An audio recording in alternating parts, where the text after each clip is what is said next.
హైదరాబాద్లో చిలుకూరి బాలాజీ టెంపుల్ ప్రధాన అర్చకుడిని 22 దుండగులు అక్కడికి వెళ్ళి మరీ కొట్టారట.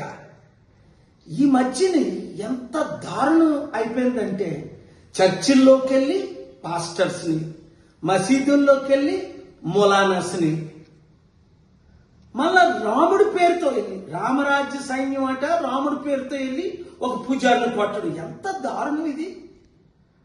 వాళ్ళందరినీ నాన్ బెయిలబుల్ వారెంట్తో బెయిల్ రాకుండా లోపల పెట్టాలి.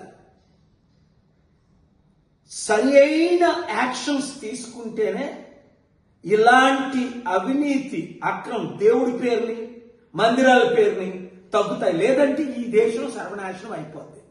కనుక తెలంగాణ ముఖ్యమంత్రి హోమ్ మినిస్టర్ అయిన రేవంత్ రెడ్డి ఇమీడియట్ గా పోలీస్ డిపార్ట్మెంట్ డీజీపీ కమిషనర్ ద్వారా తగిన చర్యలు తక్షణమే తీసుకోవాలి. ఇలాంటి దారుణాలు ఎక్కడా జరగకూడదు. ముఖ్యంగా చర్చెస్ లో, మందిరాల్లో, టెంపుల్స్ లో జరగకూడదు. జరిగిన వారికి సరి అయిన శిక్ష విధిస్తే ఇలాంటి అరికడతాం. లేదా ఒకరినొకరు చంపుకు చేస్తారు, ఇంకా శాంతి లేకుండా అయిపోద్ది, నెమ్మది లేకుండా అయిపోద్ది. Thank you very much. ఈ వీడియో అందరికీ షేర్ చేయండి.